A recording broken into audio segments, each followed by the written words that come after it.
Ok, pessoal, em primeiro lugar, eu gostaria de agradecer do fundo do coração ao seu Marcos Suskind por nos dar esse prazer de vir falar aqui pelo Zoom da Keilah sobre as invenções israelenses que mudaram o mundo. Eu sempre falo que história, a palavra história, ela esconde dentro dela as palavras Esther e Yah. Ou seja, Deus se esconde dentro da história. Deus se esconde dentro da história do mundo.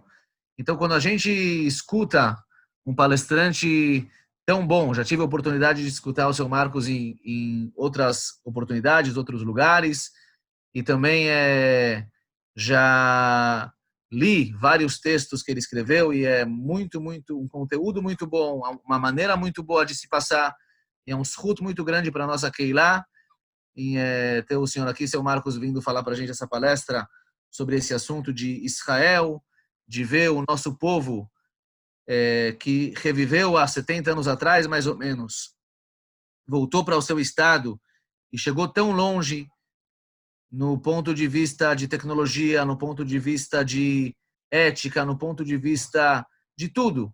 E quando a gente escuta uma palestra nesse sentido, com certeza a gente consegue nos ligar com o nosso povo, e a gente consegue, através disso que a gente se liga com o nosso povo, se ligar com a Kadosh Baruch Hu, como está escrito no Zohar Kadosh, que Oraita vekut shabrichu, e Israel, o povo de Israel, a Torá e Deus, na verdade, é uma coisa só.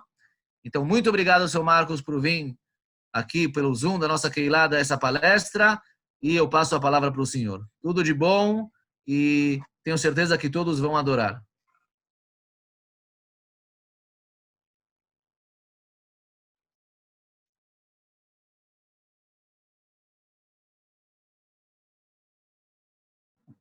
Não está dando para ouvir. Seu Marcos. Ok. Agora sim? Agora sim, está aberto. Fala. Muito bem. Boa tarde no Brasil, boa tarde nos Estados Unidos, boa noite aqui em Israel.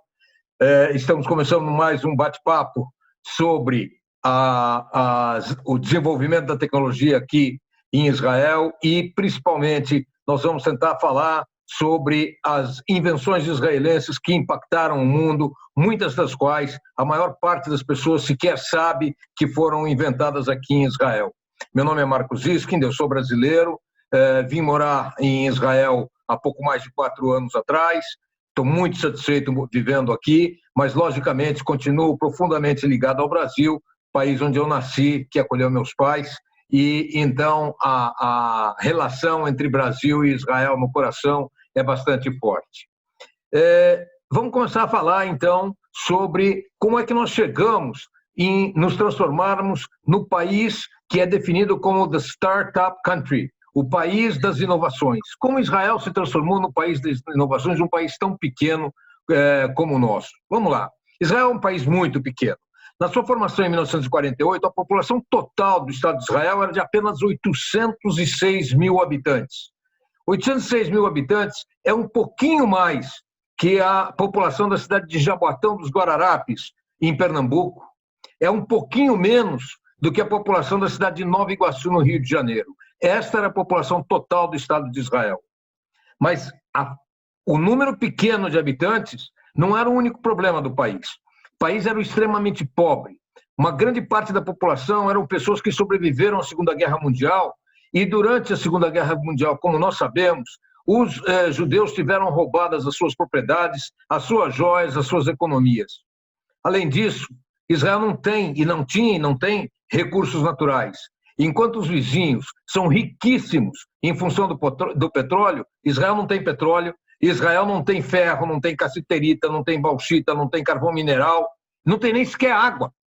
Para sobreviver nessas condições dificílimas, o fundador do Estado de Israel e seu primeiro-ministro do país, foi David Ben-Gurion. E ele entendeu que a única chance do país dar certo estaria na inovação e na alta produtividade por pessoa. E ele investiu nisso desde o primeiro dia da existência do Estado de Israel, há 72 anos atrás. Quase sem água, que é necessário para gerar energia elétrica. A outra alternativa para gerar energia elétrica é carvão mineral, e também Israel não tem carvão mineral. Era necessário criar uma fórmula para aquecer a água e para gerar energia no país com o menor custo possível de energia. Vale lembrar que 70% do território israelense é deserto. O país tem entre 10 e 10 meses e meio de sol por ano. O uso da energia solar parecia ser promissor. Em 1950, o professor Tzvi Tabor, da Universidade Hebraica de Jerusalém, conseguiu desenvolver o aquecedor solar, que desde então domina a paisagem israelense. Imediatamente após o invento, Israel começou a produzir, a instalar no país e a exportar essa tecnologia para inúmeros países. Israel também investiu desde o início e tornou-se líder em produção agropecuária. Os tomates e as laranjas israelenses conquistaram a Europa. Motivos: sabor bastante especial e a quase perfeição das frutas. As frutas quase todas tinham aproximadamente o mesmo tamanho. Então, essa uniformidade e esse sabor atraiu a atenção de muitas pessoas que plantavam tanto tomate como laranja no exterior e começaram a vir a Israel procurar tecnologia. A produção de leite de Israel estava entre as mais altas, ainda continua entre as mais altas do mundo por animal. E isso atraía também técnicos agrícolas de todo o mundo para conhecer e comprar tecnologia. Parecia que Israel viria a ser o gigante da agropecuária, não por causa da produção, uma vez que o país é muito pequeno, mas por causa da tecnologia que vinha desenvolvendo para aplicação interna e para vendas externas. Israel teve a sorte de ter um homem de nome Shimon Peres, que inclusive chegou a ser presidente de Israel. Ele se envolveu na política desde a juventude. Quando ele tinha 25 anos, ele já era um membro importante na equipe que decidia compras de materiais bélicos para o exército israelense. Em 1963, ele tinha 40 anos, e apresentaram para ele trabalhava no Ministério da Defesa, ele era o secretário-geral do Ministério da Defesa, não era ministro ainda, mas era o secretário-geral do Ministério da Defesa. Apresentaram para ele um computador. O computador tinha o tamanho de um dormitório médio, e ele era totalmente desenvolvido em Israel. Peres sugeriu introduzir o computador para ser usado nas Forças Armadas e foi absolutamente ridicularizado. O então comandante do exército israelense perguntou a ele em público: "Você quer que eu carregue um desses daí com a minha divisão para o fronte de batalha?" E todo mundo riu. Mas o Peres não se impressionou. Esse homem, aos 29 anos, na contramão do pensamento reinante, ele iniciou uma batalha para convencer o país que o futuro está na inovação nas áreas de alta tecnologia, na área médica, na área de engenharia. Ele sabia que a tarefa era cara e era quase impossível, se a gente colocar isso entre aspas, num país recém-criado, pequeno, com poucos habitantes, sem engenheiros, cercado de inimigos, sem recursos naturais, como eu disse, sem água, que acabava de sair de um período de racionamento interno, inclusive de alimentos.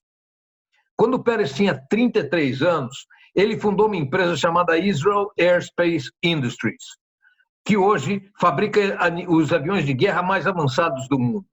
Aviões como Nesher, Aravá, Kfir, Adir, Stryker são modelos fabricados em Israel já desde 1965. Há que se lembrar que aviões de guerra franceses e americanos utilizam tecnologia desenvolvida nesta empresa fundada aos 33 anos por Shimon Peres. O foguete Gabriel, que é o único foguete, por enquanto, mar-ar, ele também é filho, digamos assim, da Israel Aerospace Industries. O primeiro drone militar, chamado Scout, já começou a ser usado em 1979. Os aviões da Lockheed, da Boeing e de outros gigantes utilizam até hoje inúmeros componentes da Israel Aircraft Industries, não só para uso militar, mas principalmente para uso civil. Pouco depois de criar a Israel Aircraft Industries, o Peres insistiu na criação de uma outra empresa, chamada Rafael. Rafael é uma empresa que desenvolve armas de defesa ultra sofisticadas. Há que se lembrar que Israel é cercada por todos os lados por inimigos. Ao norte temos o Líbano, a leste nós temos, na parte norte do leste, ou seja, no nordeste, nós temos a Síria. Abaixo da Síria, nós temos a maior fronteira em extensão, que é com a Jordânia. Do outro lado, nós temos o Egito, a faixa de Gaza, e a única área onde não temos inimigos nas nossas fronteiras é o mar, que é a única saída que Israel tem. Portanto, Israel precisava se defender. E Peres entendeu que a compra de armamentos no exterior é algo bastante incerto e inseguro, porque países podem deixar de vender, podem colocar embargos, etc., e por isso ele criou a Rafael. Muito bem. Um pouco mais tarde, e tudo isso que eu estou falando é uma introdução a que nós vamos falar sobre as inovações, tá? Um pouco mais tarde, Peres convenceu o governo a destinar imensos 4,2% do PIB de Israel para desenvolver empresas inovadoras, para subsidiar estudos universitários e para criar centros de pesquisa avançados. Nenhum país no mundo designa 4,2% do seu produto interno bruto para esta meta, para esta única meta. E, logicamente, ele teve de enfrentar imensas resistências. Políticos diziam que muito dinheiro estava sendo desviado dos cofres públicos para investimento em empresas e ideias que não necessariamente dariam certo. Militares diziam que esse dinheiro era necessário para a defesa. Acadêmicos e economistas viam o Peres como um sonhador, desperdiçador de fundos, um homem que tentava fazer furo em água. Essa era a expressão como o chamavam. Mas Peres não desistiu, apesar de muitas vezes ridicularizado e considerado sonhador. Muito bem. Qual é a consequência dessa luta de Shimon Peres, principalmente a partir da metade dos anos 60 em diante? Israel vai gradativamente se transformando num país de inovação tecnológica. Hoje, as empresas israelenses são, em número, o segundo maior país com ações na Bolsa Nasdaq de tecnologia norte-americana. Aqui em Israel foram inventados coisas que você usa todo dia e provavelmente não sabe. Vamos dar alguns exemplos. O computador de mesa reinou durante muitos anos nas empresas e nas residências.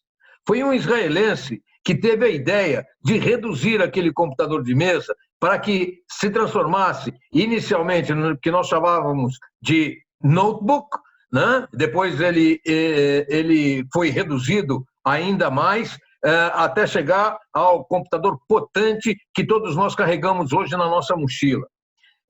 Os notebooks começaram a ser inventados aqui em Israel graças a dois israelenses que trabalhavam na empresa chamada Intel. A Intel não acreditava no produto e dizia que estavam perdendo tempo e mandaram suspender o desenvolvimento. Esses dois engenheiros viajaram com seus próprios meios para os Estados Unidos e convenceram a administração da Intel americana a permitir o estudo desses novos chips. O primeiro chip que podia ser usado num computador móvel, chamou-se Timna, que é o nome de uma região no sul de Israel. A partir de então, todas as inovações em termos de chips, de processadores, receberam nomes de acidentes geográficos aqui em Israel. Depois do Timna, o próximo desenvolvimento, a melhora do Timna, passou a receber o nome de Carmel. Depois do Carmel, Banias. Depois do Banias, então, a Intel resolveu incorporar este produto na sua linha e criou o nome Centrino. Foi graças ao Centrino que o notebook se transformou num sucesso mundial. A tecnologia que permitiu fazer isso foi aquela que transformou um Pentium 4, que era o computador mais desenvolvido da época, num processador que não emitia tanta fonte de calor e, portanto, não precisava de um ventilador para resfriá-lo. Esse processador se chamou 8088. O desenvolvimento da Intel em Israel foi tão importante que hoje a maior fábrica da Intel no mundo está em Israel e ela exportou só no ano passado 6,6 bilhões de dólares saíram da fábrica da Intel aqui em Israel. Uma outra invenção que você usa todos os dias é esse produtinho aqui. Esse produtinho aqui chama-se USB. Esse USB é invenção israelense também.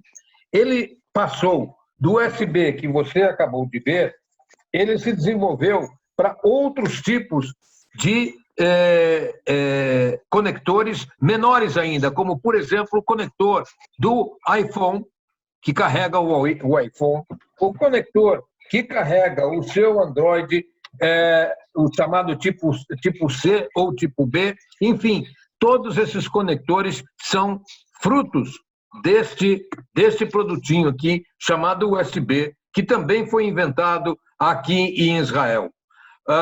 Ainda na área de tecnologia, eu quero mencionar alguns outros produtos que você provavelmente carregue com você. Vocês vão me dar um segundinho só para encontrar aqui um produto chamado pendrive. Todo mundo conhece o que é um pendrive, não é? Pendrive, um produtinho assim que tem um USB e tem uma memória aqui que carrega a informação. Como é que foi inventado o pendrive? O pendrive foi inventado por um israelense chamado Dov Moran. Dov Moran estava nos Estados Unidos em setembro de 2000. Perdão, ele estava nos Estados Unidos antes de setembro de 2000. Estava nos Estados Unidos, em Nova York, e viajou para Los Angeles para apresentar uma ideia a potenciais investidores numa empresa que ele estava montando, que eu já vou contar para vocês o que é. Quando ele desembarca em Los Angeles, ele descobre que o computador dele tinha ficado no hotel. Acontece que ele não tinha tempo para fazer com que o computador viesse de Nova York e chegasse a Los Angeles a tempo da reunião. Dov Moran entrou em parafuso e decidiu naquele momento que nunca mais ele correria o risco de esquecer um produto ou um computador em algum lugar e ficar sem um backup. E a partir de então ele começou a trabalhar num invento que acabou se chamando Disk on Key originalmente e que no Brasil é conhecido como pendrive. Ele inventou esse produto e em setembro de 2000 o produto já estava no mercado. A ScanDisk comprou, a ScanDisk é essa empresa aqui que provavelmente a ScanDisk é essa empresa aqui que provavelmente você conhece, 1000 produtos são comercializados com o nome da ScanDisk, comprou a empresa de Dov Moran em 2006 por 1,6 bilhões de dólares. O Dov Moran tinha inventado antes um outro produto em 1985, em 1995 chamava Disk on Chip, e que evoluiu para esse pendrive, como eu estou falando, no ano 2000. Eu agora queria abrir um parênteses aqui e explicar a história de Dov Moran, porque ela é muito interessante. O telefone celular tinha sido inventado e começava a pegar no mundo inteiro. Vocês devem se lembrar, o telefone celular inicialmente era um verdadeiro tijolo com uma bateria pesadíssima atrás dela e uma capacidade de resolução bastante reduzida. Ele conseguia fazer essa ligação telefônica, não conseguia muito mais do que isso. Dov Moran achou que era possível reduzir o tamanho do telefone, o tamanho da bateria e, consequentemente, aumentar o tamanho da tela, fazendo o aparelho sair da mão de quem carregava para o bolso de quem carregava. E ele começou a trabalhar nisso, acreditando que seria um sucesso mundial. Quando ele estava chegando no produto final, uma empresa norte-americana lançou um telefone exatamente com essas características. A empresa chamava-se Apple, o telefone chamava-se iPhone, e todo o investimento de Dov Moran foi simplesmente jogado no lixo. Dov Moran, quando perdeu todo esse investimento e essa fortuna, disse que foi um dos momentos mais importantes da vida dele, porque ele aprendeu como se erra. E ele falou, estes erros eu não farei de novo. E é interessante essa frase dele, porque a partir desta constatação do que aconteceu com Dov Moran, Israel entende que o fracasso é uma semente para o sucesso futuro. Em quase todo mundo, quem fracassa não tem chance de conseguir novos investimentos para uma nova ideia, produzir um novo produto, iniciar uma nova empresa. Em Israel é exatamente o contrário. Quem fracassou uma vez tem uma grande chance de receber incentivos, empréstimos governamentais a valores reduzidos, inclusive participar de cursos e palestras como palestrante para explicar como foi o seu erro. Em Israel se aprende dos erros e se estimula quem errou a tentar de novo. Dov Moran é um desses exemplos. Mas não é só o notebook e o pendrive que foram inventados aqui. Ainda na área de tecnologia, o telefone celular também foi inventado em Israel. O telefone celular foi inventado na Motorola em 1983. Aqueles de vocês que leem livros no leitor de livros, o mais popular hoje no mundo é o Kindle da Amazon, tá? Talvez não saibam, mas também o e-reader, que é a máquina que lê livros, ou essa telinha que lê livros e que armazena livros, foi inventada também em Israel, na Sun de Herzliya. A Sun vendeu a tecnologia para o e-reader da Amazon e vendeu a tecnologia para concorrentes, no entanto, com menos aprimoramentos do que os da Amazon, porque isso foi vendido como patente. Quem dirige automóvel provavelmente já usou ou usa um outro sistema chamado Waze. O Waze foi inventado por 3 rapazes israelenses, Uri Levin, Ehud Shabtai e Amir Shinar. E o Waze é uma coisa razoavelmente nova, foi inventado em 2008. O Waze foi inventado porque o Uri Levin morava em Rehovot e trabalhava em Natânia. Um dia ele saía de casa e chegava no trabalho muito antes do horário previsto. Outro dia ele saía de casa e chegava no trabalho atrasado. E essa impossibilidade de saber qual era o horário que ele deveria sair de casa fez com que a esposa dele lhe desse de presente um aparelho chamado GPS. O GPS, que começava a aparecer no mundo, foi o presente que ele recebeu e ele ficou bastante frustrado, porque ele dava o caminho, mas não dizia a que horas ele vai chegar. Aí o Uri Levin teve a ideia de tentar associar o GPS com o fato de que em Israel já uma grande parcela da população tinha telefone. Portanto, se ele soubesse quantos telefones estão nos carros, no caminho que ele vai passar, talvez ele saiba quanto tempo vai demorar o caminho. E ele uniu a tecnologia de identificar o número de telefones na frente dele com a informação do GPS e criou o Waze. E aqui tem um parágrafo assim, interessante para fazer.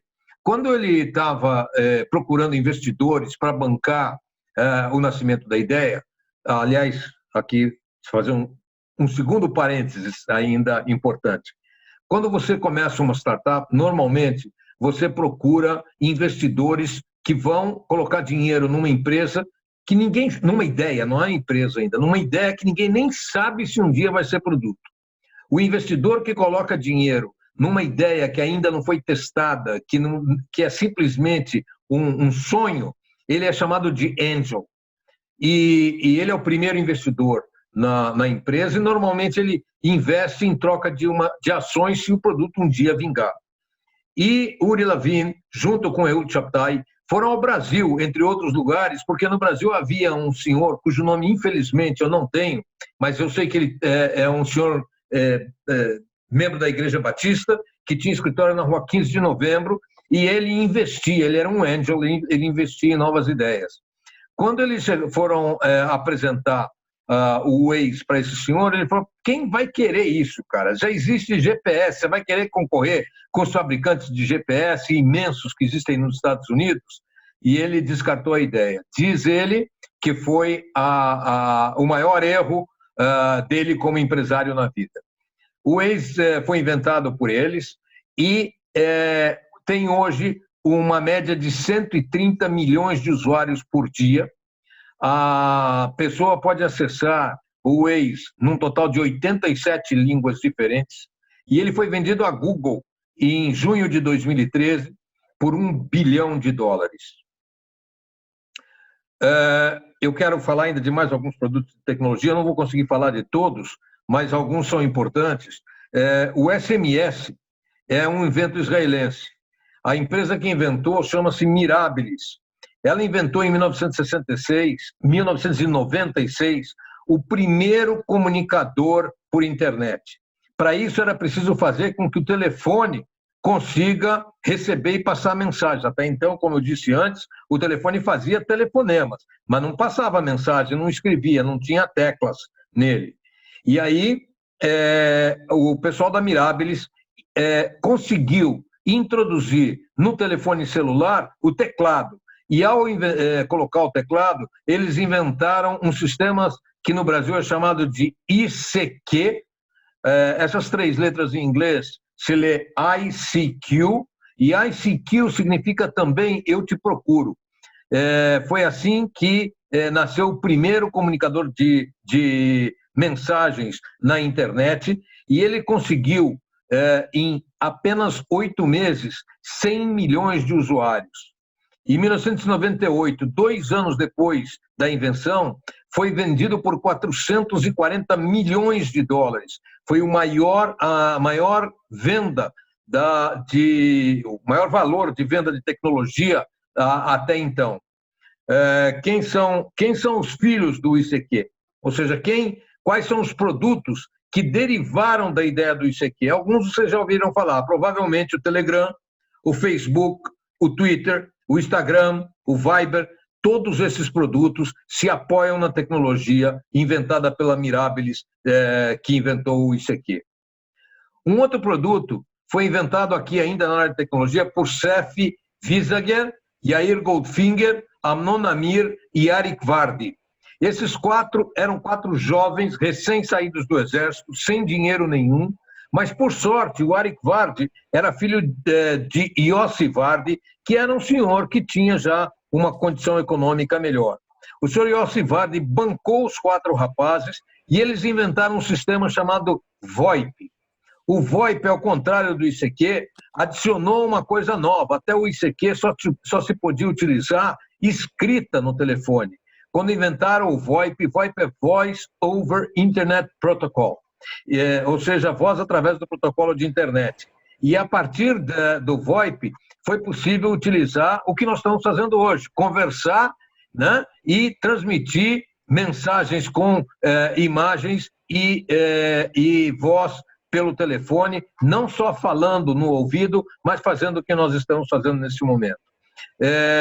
Todos os comunicadores de voz, qualquer comunicador de voz na internet, utiliza a tecnologia VoIP. Seja ele o Skype, seja ele o WhatsApp, ou o Telegram, ou qualquer outro aplicativo. Um outro invento ainda na área de tecnologia, e eu vou parar por esse aqui na área de tecnologia para passar para outras áreas, foi um produto chamado Wave Audio. O Wave Audio é o principal produto de plugin de áudio e processador de sinal para eletrônica, tanto profissional como do consumidor, para gravações, cinema, etc. Os usuários de Wave Audio que não aceitam gravar em outro sistema que não seja Wave Audio, eu gostaria de mencionar alguns. U2, Lady Gaga, Beyoncé, Bruce Springsteen, Beck, Rihanna, Coldplay, são alguns dos usuários que nunca gravaram discos ou fitas, enfim, nunca fizeram gravação com outro produto que não fosse o Wave Audio. O Wave Audio foi fundado em 10 de janeiro de 82, os fundadores, de novo, 2 israelenses, Gilad Keren e Meir Shahshua. Meir Shahshua inventou diversos produtos, criou diversas empresas, o Wave Audio foi a primeira, mas depois vocês ainda vão ouvir o nome dele na medida que nós continuarmos com esse bate-papo. Se até aqui, na área de tecnologia, vocês têm alguma pergunta, eu vou abrir para perguntas na área de tecnologia, antes de passarmos para as invenções israelenses e a criatividade na área médica. Pois não, estou aberto a perguntas. Quem quiser perguntar, só abrir o microfone, perguntar e depois mandar de fechar. Não, Escovou os dentes? escovei. Eu vou escovar. Não? Enquanto eu puder. Ok. Então, vamos para a área médica. Na área médica, Israel também tem um histórico de inovações muito importante. O primeiro produto que eu quero comentar com vocês é um produto que ainda não deve ser muito conhecido no Brasil. Ele já há alguns médicos no Brasil utilizando esse produto, ele está sendo utilizado aqui em Israel, nos Estados Unidos. No Brasil, eu sei de alguns médicos que me informaram, 3 ou 4 médicos e 2 hospitais que estão usando esse produto. Ele se chama Sniff Phone. Sniff Phone, traduzindo para português, seria mais ou menos o telefone que cheira. É um invento do professor Hossam Haik, que, por acaso, é um pesquisador árabe do Instituto Technion de Tecnologia no norte de Israel, e isso é importante mencionar, porque é importante que se saiba que não são só os israelenses, judeus, que recebem incentivos para pesquisa, mas qualquer israelense, ele pode ser árabe, muçulmano, cristão, druso, cherquesso, se ele quer entrar na área de alta tecnologia, o Ministério de Tecnologia em Israel subsidia os seus estudos. Então, esse professor, que é do Technion, que é o Instituto Tecnológico na cidade de Haifa, inventou um produto que é conectado ao telefone celular e ele consegue cheirar a respiração de quem está no telefone e diagnosticar tumores cancerosos a um custo ínfimo. Ele busca detectar, agora ele está trabalhando também para que esse Sniff Phone possa detectar a doença de Parkinson, possa detectar a esclerose múltipla e algumas outras doenças. No caso específico do tumor canceroso de pulmão, a eficiência vai de 86% a 93%, que é inclusive mais alta do que os métodos de detecção até hoje em uso, que chegam até 80%.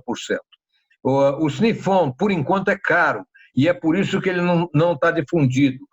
Na verdade, hoje você tem que ir ou a um hospital ou a um consultório médico que teve a capacidade de comprar esse produto e fazer o teste lá. Mas a meta do Dr. Hossam Haik é conseguir, ao longo dos próximos 7 anos, reduzir o preço do Sniff Phone para $10, de forma que qualquer pessoa possa ter um Sniff Phone na sua casa.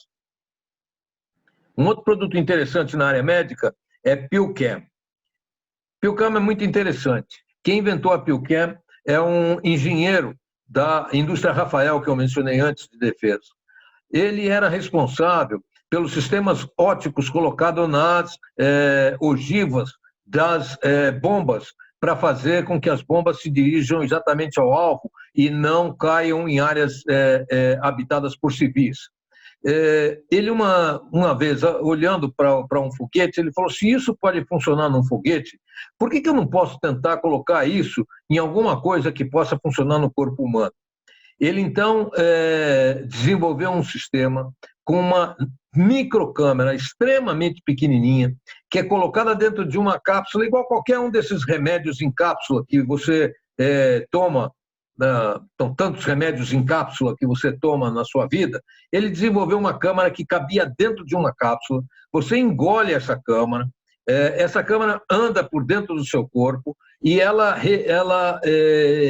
faz a colonoscopia e a endoscopia com uma eficácia de 100%, sem qualquer dor, sem qualquer preparação anterior. Você simplesmente vai ao hospital, engole a câmera, fica lá no hospital, essa câmera vai transmitindo 63 fotos por segundo de todo o seu sistema digestivo, desde o momento que você engoliu até o momento que ele é expelido pelas fezes, e essa câmera, então, substitui, como eu disse, a endoscopia e a colonoscopia com uma eficiência e eficácia de 100%.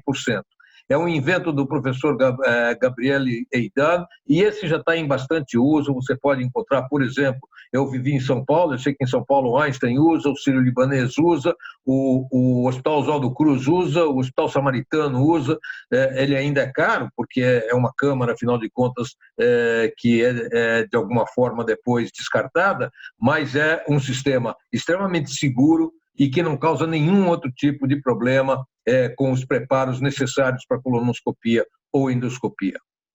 Um outro produto israelense é uma invenção de um casal, Kobi e Judith Ritter.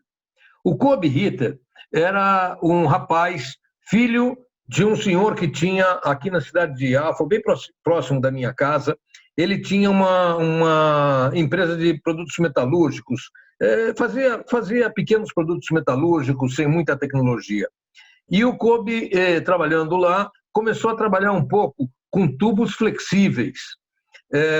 E ele percebeu que talvez ele pudesse reduzir o tubo flexível a um tamanho tal que ele pudesse ser inserido pela veia do ser humano e ser inflado dentro do coração. Assim ele inventou o stent.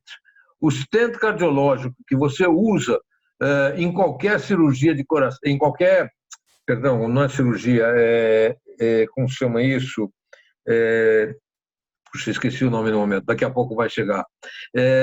Então, ele é introduzido pela veia, né? É conduzido até o coração, e no coração essa mola é aberta. Com isso, o que ele faz? Ele amplia a área de passagem de sangue nos lugares onde há interrupção. Todos os stents fabricados no mundo, em qualquer lugar do mundo até hoje, são fabricados sob licença do casal Kobi e Judith Ritter, que são responsáveis por todos os tipos de stent que existem no mundo. Em termos de remédio, Israel inventou o Azilect. O Azilect também é inventado por dois engenheiros médicos do Instituto Technion, que eu já mencionei antes lá em Haifa, um judeu, John Feinberg, e um árabe, Musa Yudim. Esses dois engenheiros trabalharam no desenvolvimento de um remédio chamado Azilect, que é o único invento até hoje capaz de lutar contra a doença de Parkinson. O Parkinson é uma doença grave, ela é degenerativa, ela não pode ser parada, mas ela pode ter o seu ritmo de desenvolvimento tremendamente reduzido graças ao Azilect. Um outro produto interessante criado na área médica é um imunomodulador para esclerose múltipla chamado Copaxone. Também é o único remédio hoje para esclerose múltipla com sucesso, que pode ser usado com sucesso. Inventado no Instituto Weizmann de Ciências, aqui na cidade de Rehov, por 3 pesquisadores em 1997, Michel Sella, Ruth Arnon e Deborah Teitelbaum. E um produto novíssimo, chamado Orcam. É um óculos, exatamente como esse, só que ele tem nas duas laterais aqui, nesses lados, uma câmera em cada lado, ok? A Orcam ela lê o que está na frente e ela traduz em voz para o cego o que ele está vendo. Então, ele está andando na rua, a câmera pode dizer: o farol está fechado, ou então, à sua direita, uma loja de piano, do outro lado da rua, um açougue. Ou seja, ele consegue identificar tudo que está na área de visão da pessoa, só que esse é cego e não vê, ele traduz isso em palavras e ajuda o cego a caminhar normalmente. Esse invento é daquele mesmo Amnon Shashua que nós falamos lá atrás, junto com Tzvi Amiran, da Universidade Hebraica de Jerusalém. Eles começaram a trabalhar nesse invento depois de venderem uma empresa que eu ainda não mencionei, que é a Mobileye. Eu também já vou falar da Mobileye. E, finalmente, ainda na área médica, eu gostaria de mencionar as difíceis cirurgias no cérebro e na coluna, que se tornaram quase 100% segura graças aos robôs inventados por Moshe Shoham e por Eli Zehavi. Eu falei que o Shashua, o Amnon Shashua, que está criando a Orcam, e que já está, o Orcam já está funcionando em hebraico e em inglês, agora está sendo traduzido para francês e logo mais para espanhol. Então, esse mesmo Amnon Shashua inventou um produto chamado Mobileye. Eu não sei se ele está presente no Brasil, porque quando eu saí do Brasil ainda não existia.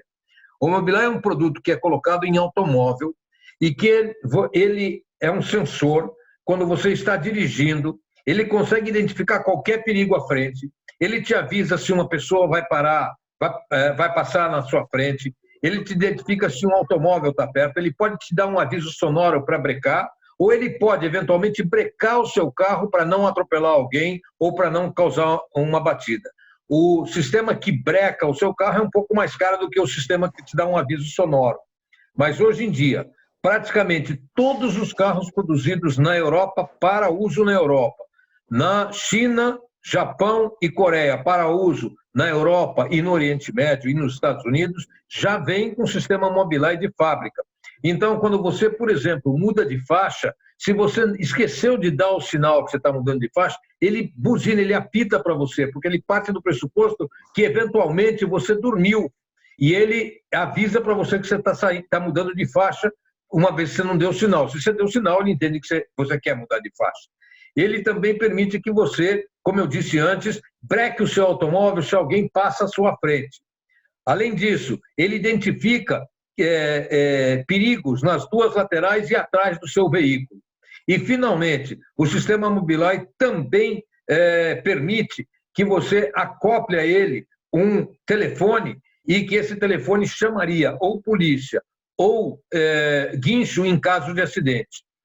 Isso também foi inventado pelo Amnon Shashua e foi vendido, o sistema Mobileye foi inventado junto com o mesmo Tzvi Aviram que estão trabalhando no óculos, ele foi vendido há 2 anos, 3 anos, 2 anos e meio atrás, e a venda da Mobileye gerou tamanha entrada de dinheiro em Israel que pela primeira vez na história do país, o Estado de Israel aceitou receber os impostos devidos pela venda desse produto em dólares, porque se eles trocassem os dólares no mercado para pagar os impostos, o impacto na economia israelense seria tremendo. E, então, só para dar uma ideia da importância, 85% dos veículos produzidos hoje para uso nos Estados Unidos, Europa e Oriente Médio já saem de fábrica com o sistema Mobileye. Eu tinha pulado o sistema Mobileye quando entrei na área médica, mas eu ainda quero mencionar mais um produto que é a bioretina. A bioretina é um chip microscópico que é implantado dentro do olho que busca recuperar uma retina perdida. É um invento de Ranan Geffen a empresa dele chama-se Retina Revolucionária e está sediada na cidade de Herzliya, em Israel, exatamente a mesma cidade onde foi inventado o telefone celular, o notebook e a câmera para o celular. Os dentistas também não foram esquecidos aqui em Israel. A técnica de escaneamento dentário foi inventada aqui em Israel e acredito que 100% dos escaneadores de dentes no mundo utilizam essa tecnologia israelense. E o tratamento do AVC, né, do acidente vascular cerebral e também do traumatismo crânioencefálico, bem como a identificação e o tratamento precoce do Alzheimer, do Parkinson e da esclerose múltipla e do glaucoma, são métodos de tratamento patenteados pelo Instituto Weizmann de Pesquisa aqui na cidade de Rehovot. Eu aqui cobri os principais, o que a mim me parece, os principais inventos israelenses na área médica, e antes falamos da área tecnológica, podemos daqui a pouco passar à área de agricultura, caso não haja perguntas. Marcos, tudo bom, querido? Tudo é o ótimo. Saulo. Bom, já parabenizei. É o Saulo, querido, é o Saulo. Ô, Saulo, como vai você? Tudo bem? Parabenizar pelo evento, que eu já parabenizei aqui, né? Vamos rápido para outros companheiros também fazerem as perguntas. Mas na área militar, sabemos que o Lion, se não me engano, que foi batizado aquele avião, ele tinha, lógico, tecnologia americana junto com a israelense. Eu queria saber, na área militar, uma arma que tanto nos aliviou, entre aspas, vamos dizer assim, o domo de ferro, se ele foi feito totalmente com tecnologia israelense ou teve também uma cooperação com outros, talvez com os americanos? Foi bom que você perguntou. Normalmente, quase todos os inventos na área militar eles têm algum tipo de cooperação internacional, ou através de cooperação, efetivamente, ou através de produtos que já são de domínio público e que se parte daquela base para se melhorar o produto. Então, ou você melhora um produto já existente que é de domínio público e cria alguma coisa mais nova e mais revolucionária, ou você tem uma cooperação internacional com desenvolvedores em outros países. No caso específico do Domo de Ferro, essa é uma invenção 100% israelense. O Domo de Ferro foi inventado em função da chuva de foguetes que caía em Israel, enviados pelo Hamas. E aqui, talvez, eu não sei se todo mundo da nossa audiência sabe, Israel, em 2007, resolveu unilateralmente sair da faixa de Gaza e entregar o domínio da faixa de Gaza à autoridade palestina. A autoridade palestina assumiu a faixa de Gaza, Israel tirou todos os habitantes judeus da faixa de Gaza, desmantelou todas as comunidades judaicas lá e entregou o poder à autoridade palestina. Infelizmente, as coisas não correram tão como esperado. A ideia era, uma vez que está se devolvendo o território, vamos ter paz. Ao invés de paz, o que houve, na verdade, foi uma guerra civil tremenda entre duas facções palestinas. Por um lado, a Fatah, e a sua força Tanzim, que é a força militar da autoridade palestina, que enfrentou um inimigo interno, que é o Hamas. E na guerra civil entre Hamas e a autoridade palestina foi expulsa de Gaza, e hoje a autoridade palestina governa tão somente a área da Cisjordânia, enquanto a faixa de Gaza ficou na mão do Hamas. O Hamas, que é um movimento muito mais extremista do que o Fatah, iniciou uma chuva de foguetes contra Israel diária e em grandes quantidades. Cidades inteiras do sul de Israel viviam em medo constante, com um prazo máximo de 15 segundos para chegar a um abrigo antiaéreo quando um foguete subia.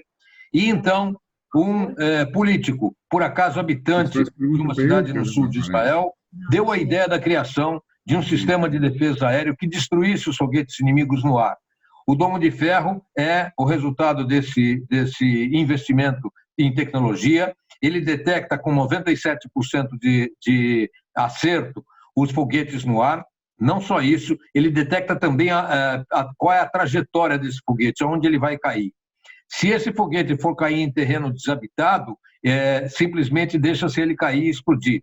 Mas se ele corre o risco de atingir uma área onde há população civil ou onde há bens importantes, pelo cálculo algorítmico, um foguete ou uma série de foguetes do Domo de Ferro sobem e explodem o foguete inimigo no ar com 97% de sucesso, como eu disse a você antes.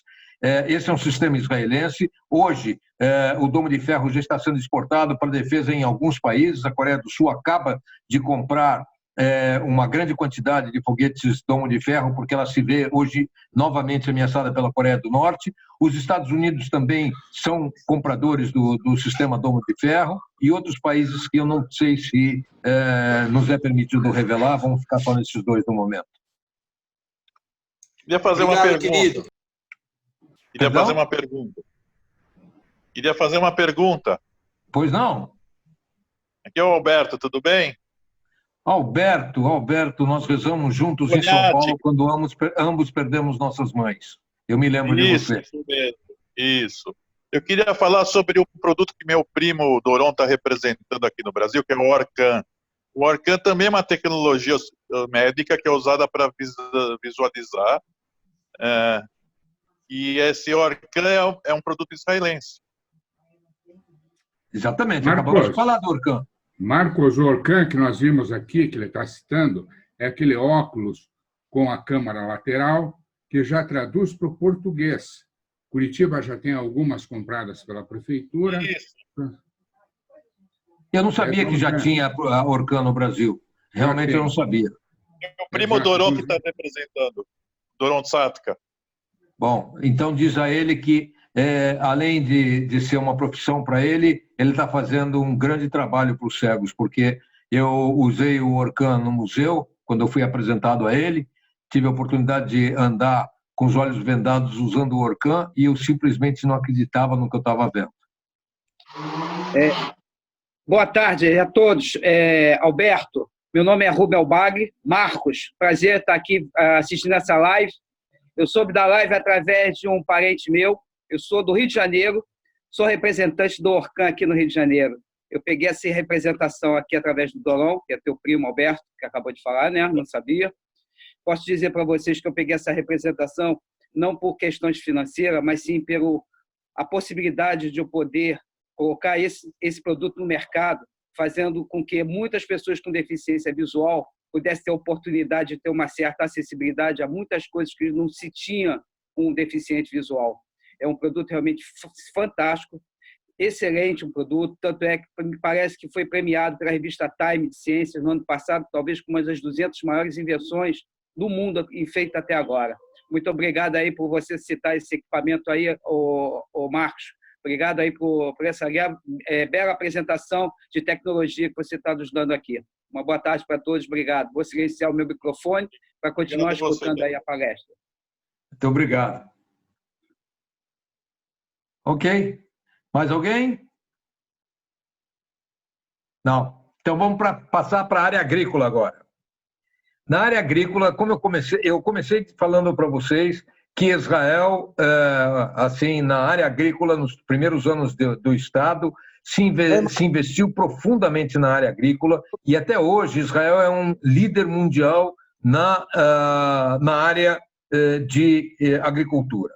O primeiro produto de todos que eu quero conversar com vocês é, talvez, o que eu considero o produto mais importante criado em Israel para a área de agricultura e é um produto de salvação para muitos países áridos, como, por exemplo, praticamente toda a África, muito do Oriente Médio, o Nordeste do Brasil, o Norte do Chile e muitas outras áreas áridas do mundo. É a técnica de gotejamento inventada por Simcha Blas, que hoje está patenteada pela Netafim, que é uma empresa aqui no sul de Israel, no deserto do Negev. O Simcha Blas foi visitar o tio dele na cidade de Rehovot, e o tio dele morava numa casa, tinha um quintal razoável, o quintal era absolutamente seco, tudo lá era seco, seco, seco, mas tinha uma árvore verde, verde, verde. E ele perguntou para o tio dele por que essa árvore é verde. E o tio dele falou, não sei. Ele falou, mas tio, tem outras árvores iguais a essa, do mesmo tipo, plantada no mesmo terreno, estão todas secas, por que essa daí está verde? O tio disse que não sabe. Simcha Blas começou a cavar em volta da árvore para ver se ele descobria alguma coisa. E ele percebeu que tinha um cano que passava perto da árvore, ao lado da árvore, e tinha um furo nesse cano, e caíam gotinhas de vez em quando no chão. E essas gotinhas alimentavam a árvore e lhe davam vida. Simcha Blas começou a trabalhar num sistema que hoje é o sistema da Netafim. O sistema da Netafim é um sistema que permite que tubos de água sejam colocados e eles gotejam no chão a quantidade de água necessária para cada planta. Então, se você está numa área onde você está plantando, por exemplo, vinhas, você está plantando uva, você precisa de uma determinada quantidade de água para o pé de vinha. A água que o pé de vinha necessita é diferente da quantidade de água que um pé de manga necessita, que, por sua vez, é diferente da quantidade de água que um pé de amora necessita. E Simcha Blas, então, começou a trabalhar num sistema que ele consegue avaliar a quantidade de água que ele consegue jogar no piso a cada momento. E ele desenvolveu a tal capacidade de inteligência que uma gota só cai do caninho quando a gota anterior já foi absorvida pela terra. Assim você não desperdiça água. Eu falei logo no começo da nossa apresentação que Israel é um país que não tem água. A nossa única fonte de água é o Rio Jordão. O Rio Jordão, no seu ponto mais largo, tem 4 metros. No seu ponto mais estreito, tem 80 centímetros. Gente, nós estamos falando isso é o nosso maior rio em Israel. Tá? No Brasil, eu acho que um rio com esse tamanho sequer apareceria no mapa. Então, Israel é um país que não tem água. Com esse sistema, é possível você fazer agricultura utilizando apenas 30% da água necessária em relação à irrigação normal. Você economiza 70% da água. A patente da Netafim, hoje, a Netafim está presente no mundo inteiro com o sistema de gotejamento dela, economizando água no mundo inteiro. A água é um bem escasso, é um bem que tende a ser cada vez mais escasso na medida em que a população cresce e se torna cada vez mais urbana. A população urbana usa muito mais água que a população da periferia, e esse é um sistema vencedor. O sistema de gotejamento hoje pode ser acoplado a computador, e ele pode, por exemplo, o computador pode interromper o gotejamento não só quando as gotas foram absorvidas, mas se, por exemplo, chove, ele imediatamente fecha a saída d'água por si só. Se nós temos à noite a evaporação é muito menor, então o sistema de computação tem sensores que conseguem perceber a intensidade solar e diminuir ou aumentar a velocidade de gotejamento. Uma outra técnica agrícola importante aqui foi descoberta aqui na cidade onde eu moro, em Holon, é o tomate cereja. O tomate cereja eu falei logo no comecinho que Israel sempre exportou muito tomate. E o tomate, ele é um fruto que, em primeiro lugar, ele tem um tempo de vida curto de prateleira. Em segundo lugar, no transporte, ele amassa, e quando ele amassa, ele não é vendido. Ninguém compra tomate amassado em lugar nenhum, nenhuma mulher ou nenhum homem que vai a uma feira, ou a um mercado, ou a um supermercado, vai comprar tomate amassado e se desmanchando. E então havia uma grande perda de tomates na exportação, tanto no transporte como o tempo de vida útil, como eu disse, que é razoavelmente curto para tomate na prateleira. O tomate cereja foi uma solução para isso. Em primeiro lugar, ele dura 6 vezes mais na prateleira, ele aguenta 6 vezes o tempo que um tomate normal aguenta. Segunda coisa, o índice de apodrecimento de tomate cereja no transporte é muito próximo de zero, se não for zero absoluto. Eles também são mais doces, e eles foram desenvolvidos pelos professores Nahum Keidar e Chaim Rabinovich, da Faculdade de Agricultura da Universidade Hebraica de Jerusalém. O tomate cereja, hoje em dia, aqui em Israel, já não é plantado no chão. Ele é plantado num tipo de um estrado de colchão, colocado a 45 graus no chão. Então, numa área de 1 metro, 1 por 1, você consegue produzir aproximadamente o equivalente ao que você precisaria de terra de 1 metro por 14. Você aumenta em 14 vezes a produtividade do teu solo. A outra coisa interessante que é, ao criar nessas esteiras inclinadas, eles não têm contato com o solo, então eles não se sujam. Ao não se sujarem, eles têm muito menor possibilidade de adquirirem vermes e impurezas, etc. E a outra coisa interessante hoje é que você consegue determinar o tamanho do tomate que você quer, o formato, se redondo ou oval, e a cor. Então, você consegue produzir tomates uniformes, e quando você tem uniformidade, você sempre tem melhor preço. É uma invenção israelense, como eu disse. Aqui em Israel, no norte de Israel, tem um kibbutz chamado Kibbutz Shluchot, pertence ao movimento Bnei Akiva. Nesse kibbutz foi inventado um pesticida chamado Biobi. O Biobi, bio de biológica, bi em inglês é abelha, então é a abelha biológica, é um pesticida, por enquanto é o único no mundo que ele é inofensivo para humanos, ele é inofensivo para animais, ele é inofensivo para plantas. Ele foi desenvolvido por Ranel Gal e ele faz a polinização do terreno sem, como eu disse, ofender. Enfim, é um pesticida que poliniza e saneia a plantação sem causar os problemas que outros pesticidas fazem. Agora, eu queria mencionar uma das coisas que, na minha opinião, eu não sei, quem não acredita em Deus vai chamar isso daí de um produto maravilhoso. Quem acredita em Deus como eu, vai chamar isso daí de milagre. É um processo inventado por Samuel Applebaum e é um verdadeiro milagre. O deserto do Negev não chove, né? É deserto. Deserto você tem de 0 até 200 milímetros de chuva por ano. O máximo nas regiões mais chuvosas do deserto são 200 milímetros por ano. Segunda questão no deserto muito grave é que o chão é extremamente poroso. Então a água quando cai, ela imediatamente desce areia abaixo e se perde. Então o deserto é deserto porque não tem água. Muito bem. Mas nos desertos você tem muitos aquíferos, por incrível que pareça. Aquíferos são áreas de concentração de água subterrâneas, só que esses aquíferos são todos salobros. A água é muito salgada e não tem nenhum tipo de uso para essa água. Muito bem. O professor Samuel Applebaum descobriu que esses aquíferos salobros podem sim ser utilizados, tá?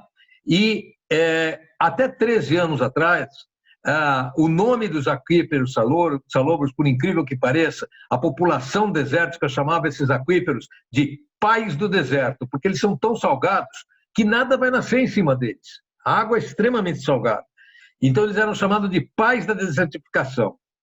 Mas, com a técnica de Samuel Applebaum, essa água hoje, ela é trazida à superfície, filtrada no próprio deserto, colocada em grandes tanques, e nesses tanques se produz camarão e lagostas. 30 milhões de toneladas de camarões e lagostas estão sendo produzidas no deserto do mundo inteiro, na área de deserto, no mundo inteiro, 30 milhões de toneladas de camarões e lagostas que geram uma receita de 40 bilhões de dólares por ano, 40 bilhões de dólares para países paupérrimos como Nigéria, como Moçambique, como os países do Saara africano, o próprio Israel, etc. 85% dessa produção é exportada para a Europa, que é uma área rica, disposta a pagar por esses produtos, e essa receita vai para populações que até muito pouco tempo atrás, a única esperança deles era morrer cedo para não passar fome por mais anos. E hoje tem capacidade aquisitiva graças a esta invenção do professor Samuel Applebaum no deserto do Negev. Uma outra coisa interessante que eu queria mencionar ainda sobre água salobra é uma variedade de batata que foi desenvolvida para ser cultivada em climas quentes e secos, utilizando irrigação por água salobra. Esses recursos alimentares todos os recursos alimentares são cada vez mais escassos. E o professor Davi Levi, da Universidade Hebraica de Jerusalém, inventou essa variedade, ou desenvolveu essa variedade de batata, criou um enorme impacto na produção de batata em regiões desérticas e quentes do mundo onde nada nascia, e permitiu que países muito pobres hoje possam produzir alimentos e melhorar sua economia e a alimentação da sua população graças a essa nova variedade de batatas. Ainda na área agrícola, eu queria mencionar também os casulos granulados. Os casulos granulados são uma estrutura plástica, tá, que mantém alimentos frescos, em geral vegetais e frutas, 5 vezes mais tempo do que eles viviam antes fora da geladeira. Então, se você coloca dentro desses casulos granulados, você consegue fazer com que a maçã, a pera, a mexerica, o damasco, a ameixa, vivam 5 vezes, durem 5 vezes mais tempo frescos do que durariam normalmente fora da geladeira. Com isso, você conserva alimentos, você reduz a fome a um custo mínimo, mas aqueles que odeiam Israel vão ter que se dispor a continuar passando fome ou usar mais um produto israelense, neste caso, invenção do professor Shlomo Navar. E agora eu vou passar para a penúltima parte de tecnologia que eu queria mencionar para vocês, que é a tecnologia militar. E eu só vou falar de 3 produtos. O primeiro é o Uzi. Uzi é uma submetralhadora inventada por um rapaz chamado Uziel, daí vem o nome Uzi. Era um garoto que começou a mexer com armas com 16 anos, porque o pai dele produzia componentes para a indústria bélica na Alemanha. Ele veio para Israel com 16 anos, fascinado pelo que o pai dele fazia, e ele tentou ver como ele podia fazer armamento aqui em Israel, partindo do que existia no kibbutz onde ele morava. Ele trabalhou muitos anos, não é uma invenção rápida, ele demorou 7 anos para apresentar um produto que é uma submetralhadora que é considerada a mais rápida, a mais leve e a mais precisa da atualidade. O Uziel Gal, que inventou essa arma, ela foi adotada oficialmente pelo Exército de Israel e hoje é utilizada, por incrível que pareça, em 113 países, entre os quais muitos países árabes inimigos de Israel utilizam a Uzi produzida sob licença por terceiros países que os vendem para eles. Um outro sistema que eu queria mencionar é o sistema Music. O sistema Music é um sistema antimísseis que pode ser instalado tanto dentro de aviões militares como em aviões civis. E o que faz o sistema Music? Ele utiliza raios laser para desviar um míssil que seja disparado contra o avião.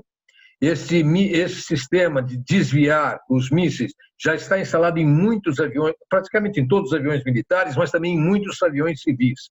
Por exemplo, muitas companhias europeias, espanholas, francesas, alemãs, já têm o sistema Music instalado, o que faz com que elas sejam imunes a bombardeios. Infelizmente, há poucas semanas, ou poucos meses, na verdade, acho que foi no mês de março, um avião russo que sobrevoava o Irã foi atingido por um míssil, exatamente porque não tinha o sistema Music que teria desviado o míssil atirado contra esse avião, que causou 97 mortos.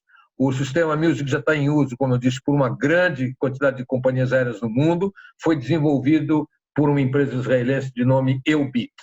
E o terceiro produto na área militar que eu queria mencionar é o Camero. O Camero é um radar, mas é um radar diferente de tudo que você conhece até hoje. Ele é um radar que vê através das paredes. Ele pode ajudar tanto o exército a encontrar terroristas que se escondem dentro de uma casa, sabendo exatamente em que quarto eles estão, porque ele vê através das paredes, mas ele também ajuda na descoberta de pessoas que possam estar soterradas durante um terremoto ou durante um tsunami. Ele consegue ver através do concreto e através das paredes se tem alguém ou alguma coisa se mexendo do outro lado. Ele é extremamente útil em resgate e em buscas, tanto em catástrofes como em situações militares. Foi inventado inicialmente para caça a terroristas, mas tem um grande uso civil, imenso uso civil, inclusive para a polícia, quando está procurando sequestradores com reféns, saber onde estão e como estão se comportando, onde estão andando, em que posição estaria o refém, em que posição estão os sequestradores, etc. E chegamos agora à última área, que eu vou chamar de área de meio ambiente e diversos. Um produto que já está em uso no Brasil, no Nordeste, é o Watergen. O Watergen é um produto israelense que produz 800 litros de água potável por dia do ar. Não depende de eletricidade. Você reabastece a bateria na eletricidade, essa bateria dura 72 horas em funcionamento contínuo e ele tira do ar a umidade e transforma em água potável, como eu disse, 800 litros por dia. Isso permite que você com bateria você não precisa de energia elétrica também, né? Se você puder reabastecer através de uma bateria externa, e você pode levar esse produto para áreas absolutamente desérticas e ter água potável para as pessoas. A outra área é um desenvolvimento adicional à energia solar, que foi o primeiro produto que eu mencionei para vocês. Hoje Israel já tem uma janela de vidro transparente. A janela é totalmente transparente, mas ela acumula energia solar. e pode ser usado em escritórios, em edifícios, em residências. É uma invenção de uma empresa chamada Pitágoras Solar, e esse vidro acumulador de energia já está em uso comercial. Um outro produto que eu queria mencionar é o Shavdan. Shavdan é uma técnica israelense para reutilização da água das privadas. 70% das águas das privadas em Israel são recuperadas, tratadas e são utilizadas para regar os parques, os jardins, lavar as ruas, etc. É interessante que essa água é tão pura que ela pode ser bebida, mas existe uma reação muito grande aqui em Israel a utilizar essa água como água potável pelo histórico dela. Então, em Israel está proibido o uso da água recuperada das privadas para uso humano, mas ela é usada, como eu disse, na rega de plantas, na lavagem das ruas, na irrigação dos parques, etc. É essa água. E Israel é o primeiro país do mundo em reutilização, como eu disse, 70% aqui em Israel. O segundo país é a Espanha, com só 25%. E na área financeira, nós temos o sistema Trusteer. O sistema Trusteer é um sistema de segurança financeira utilizado por 9 de cada 10 bancos europeus e dos Estados Unidos, 7 de cada 10 bancos na América Latina e na África. O invento do israelense Mike Budai, Jamit Klein e Shmuley Kreger. Ele dá segurança ao banco na utilização de sistemas por internet. E um invento recém-aprovado é o avião Alice. O avião Alice deve começar a voar em outubro de 2020. É o primeiro avião elétrico, ele não usa gasolina. Por enquanto, ele carrega 2 tripulantes e 9 passageiros. É fabricado com materiais ultraleves, não contaminantes. Não sei se vocês sabem, o meio de transporte mais contaminante do mundo é o avião. Aliás, é o único meio de transporte onde você tem que pagar uma taxa de carbono. Quando você compra uma passagem, uma parte da passagem que você paga é um imposto de carbono. Enfim, esse avião elétrico Alice, como eu disse, ele é não contaminante. Por enquanto, ele consegue voar 1.100 quilômetros, é a autonomia dele. O custo do voo, por não utilizar combustível e utilizar exclusivamente energia elétrica, é 17% do custo atual, ou seja, você voa com 83% de economia, o que deve baratear profundamente o custo da aviação civil no mundo. Por enquanto, como eu disse, o avião tem uma autonomia só de 1.100 quilômetros e carrega só 9 passageiros. Mas espera-se que, a partir do início das operações, gere uma quantidade suficiente de dinheiro que possa permitir estudo de novos materiais para aumentar tanto a capacidade de carga como o espectro de voo, aumentar esses 1.100 quilômetros. Os voos já estão sendo realizados de forma experimental. O último voo foi feito em fevereiro agora, em Paris, com sucesso total, na Feira Aeronáutica de Paris. E, como eu lhes disse, ele começa a ser produzido em escala comercial em outubro de 2020. E se os voos se mostrarem comercialmente competitivos, pode-se chegar a aviões elétricos de grande porte. Muito bem. Eu acredito que cobri a maior parte das informações. Eu ainda tenho muitos outros inventos aqui para falar, mas nós já estamos a 1 hora nessa live e acho que eu já cansei vocês. Agora eu vou deixar a palavra com vocês, se é que alguém quer fazer perguntas, observações, críticas, sugestões ou complementar o que eu falei. Bem-vindos. Marco, é Márcio, tudo bem? Olá, Márcio. Tudo tranquilo? Graças a Deus. Olha, foi muito esclarecedor, foi muito bom ouvir coisas que realmente o mundo inteiro precisaria escutar para valorizar o nosso povo e a nossa capacidade de criar para o bem da ciência mundial. Parabéns, foi bom te ver, saúde e um abraço a todos. Eu estou muito contente de te ver E, através de você, eu quero mandar um beijo para sua linda filha, para o seu lindo genro e para os seus maravilhosos netos. Será mandado, sem dúvida nenhuma, será dado, com todo prazer. Até o fim da pandemia, porque estou aqui isolado há 90 dias, então, mas vai ser dado, com todo prazer. Dá um abraço para a Leia e para todos vocês aí em Israel. Muito obrigado. Um abraço para a Célia também. Um abração. Tchau, tchau. O Marcos, aqui é o Rigo que está falando de São Paulo.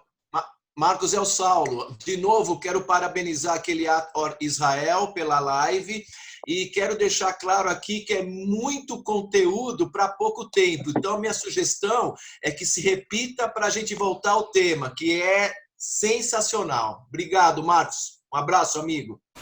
Eu agradeço daqui também a você, a todos que nos ouviram, aos que fizeram perguntas. Eu vi que alguém queria fazer uma pergunta agora há pouco. Não sei se tem espaço ainda para ele, mas eu me coloco à disposição. Eu vou tentar, tá, Marcos? Eu não sei, como eu cheguei um pouco mais tarde, é o Rigo que está falando aqui de São Paulo. Marcos, eu queria saber se você falou da água dessalinizada, porque você falou do milagre. Eu acho que a água dessalinizada é um grande milagre. Esse sim é um grande milagre. Eu gostaria que você comentasse alguma coisa sobre esse assunto. Um grande abraço para você, um beijo na Leia. Muito obrigado, Rigo. Um abraço a você e em todo mundo aí na sua casa também. Muito bom. A pergunta sobre água dessalinizada. Eu comecei falando que Israel é um país sem recursos. Mencionei diversos produtos que nós não temos e mencionei entre eles a água. Realmente, a falta de água em Israel é uma situação dramática. Nós vivemos numa região onde 70% do país é desértico, nós não temos nenhuma fonte de água importante além do Rio Jordão e do lago o Mar da Galileia, que o mundo conhece como Mar da Galileia, na verdade é um lago de água doce. Essas são as nossas duas únicas fontes de água e absolutamente insuficientes para o país. O país passou então a dessalinizar a água do mar e hoje nós somos o país que mais dessaliniza no mundo, tanto em quantidade como em porcentagem nem se fala, mas também em quantidade. Nós temos hoje 3 grandes plantas de dessalinização, estamos produzindo agora a quarta planta vai ser maior do que a somatória das 3 anteriores, e hoje em Israel praticamente toda a água de consumo no país vem do mar, é água dessalinizada do mar e distribuída para o país inteiro, exceto a região em volta do Mar da Galileia, que continua recebendo a água de lá mesmo. O restante do país recebe a água dessalinizada do mar. O processo de dessalinização é um processo totalmente inventado em Israel. Hoje em dia já é vendido para diversos países também. Poderia ser muito melhor aproveitado em países, inclusive em países como o Brasil, que tem uma quantidade de água impressionante, mas muito mal distribuída, porque você tem excesso de água na região sul. Eu tive há pouco tempo atrás, há 5 anos atrás, em Foz do Iguaçu, justamente estivemos em Itaipu num determinado momento onde a capacidade de Itaipu tinha chegado ao limite e abriram as comportas para jogar fora a água. Eu me lembro que quando deram os números eu fiquei absolutamente impressionado, porque a quantidade de água que era jogada fora a cada 18 minutos era equivalente à capacidade de produção de água em Israel por um ano. E então, como eu estava dizendo, o Brasil tem um excesso de água no sul, uma falta tremenda de água no norte. Você levar a água do sul para o norte incorreria em custos absurdamente elevados, uma vez que nós temos distância muito grande, montanhas que precisam ser subidas e descidas do outro lado, necessidade de bombas, etc. O processo de dessalinização permitiria trazer a água de distâncias muito menores, como, por exemplo, da costa do Ceará ou de Pernambuco para as regiões mais áridas no interior, a uma distância muito menor, e que eu ainda não entendi por que o Brasil não utiliza esse método que já é consagrado e que aqui em Israel abastece praticamente todo o país. Maravilha, ótimo. Marcos, na parte militar você não citou o Tavor e as novas operações de drones. Eu prefiro não citar a questão dos drones, ainda é uma questão muito sensível aqui em Israel, mas o que eu posso mencionar é que o drone tem algumas vantagens muito grandes do ponto de vista militar. Em primeiro lugar, ele é comandado à distância, então o soldado não tem que entrar no território inimigo e não tem que se expor. A segunda coisa é que ele é altamente eficiente em termos de pontaria, ou seja, você com o drone consegue acertar só aquele alvo que você quer, sem causar danos colaterais, sem ferir pessoas que estejam nas vizinhanças, sem atingir instalações desnecessárias, etc.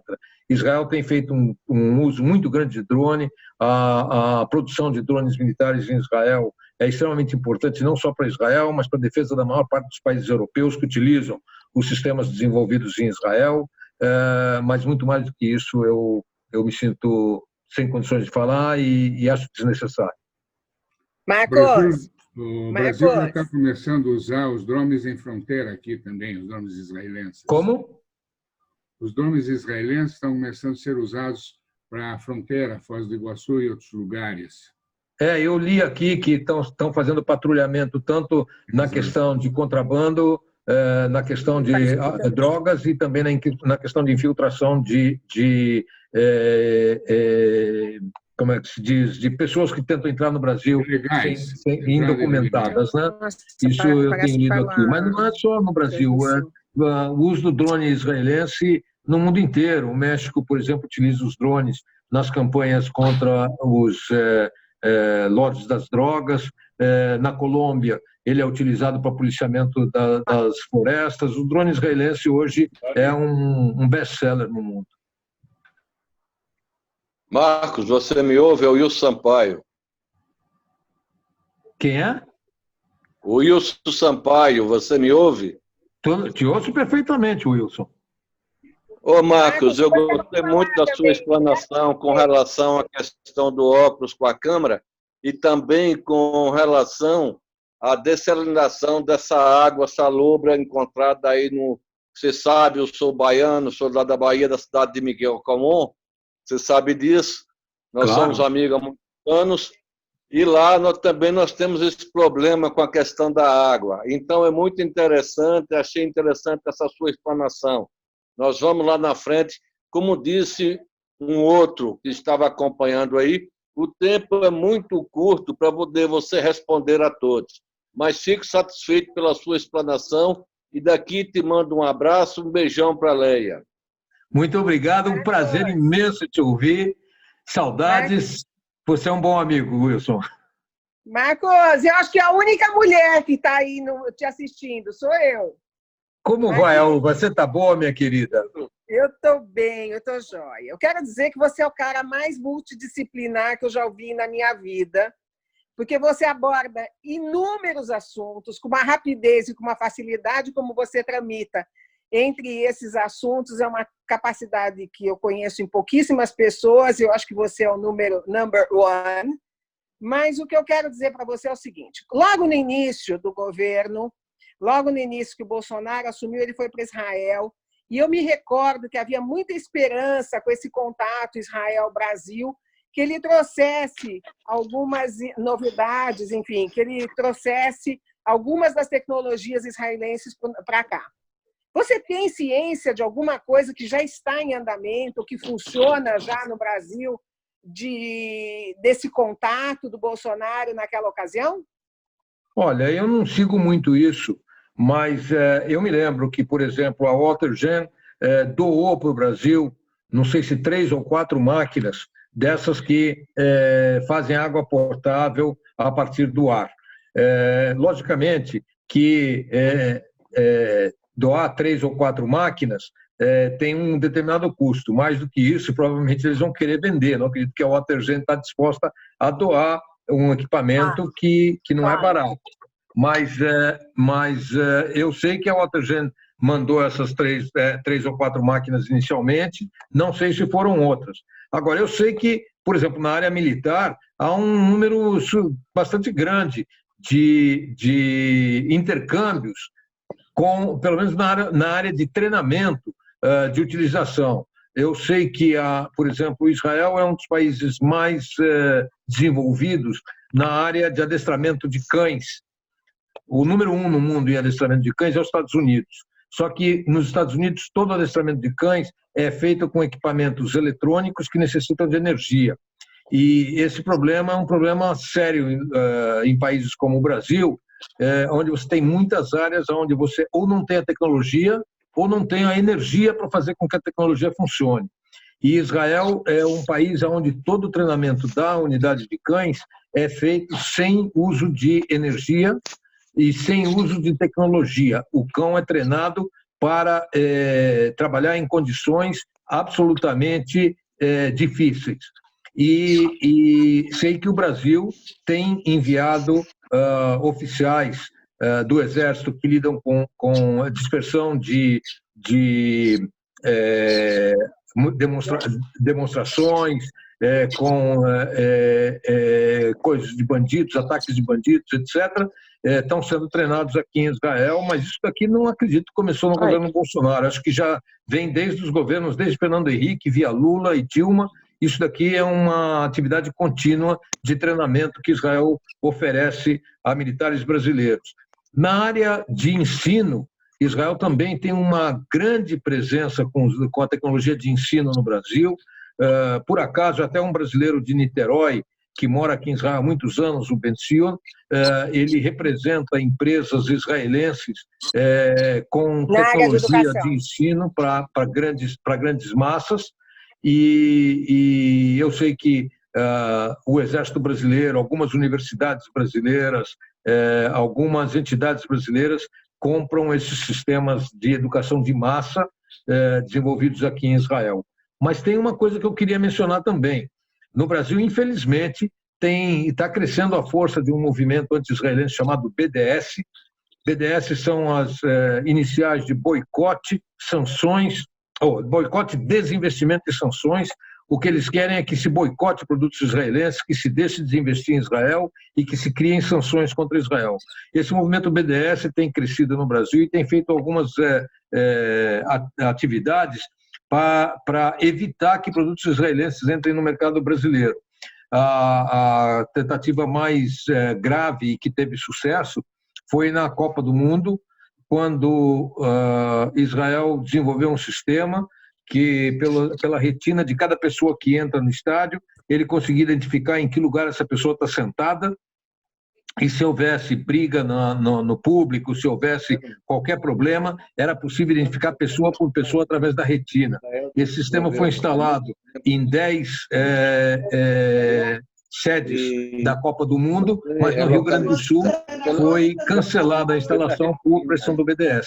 Tinha sido assinado o contrato e foi cancelado por pressão do BNDES. Graças a Deus não houve problema, mas se Deus me livre, tivesse alguma ação terrorista ou alguma ação de violência nos estádios, o Rio Grande do Sul não estaria protegido exatamente porque o BNDES impediu que Israel fornecesse ao governo do estado do Rio Grande do Sul esse sistema. E o BNDES tem feito ações bastante negativas com relação a produtos israelenses aí no Brasil, como tem feito em outras áreas do mundo.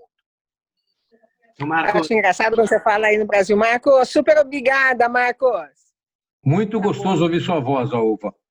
Senhor Marcos... Marquinhos, muito bom te ouvir. Saudade de você, da Leia, de toda a família. Um beijo grande. Muito obrigado, Alva. Senhor Marcos, a gente queria agradecer aqui da Keilat Israel. Foi uma palestra fantástica.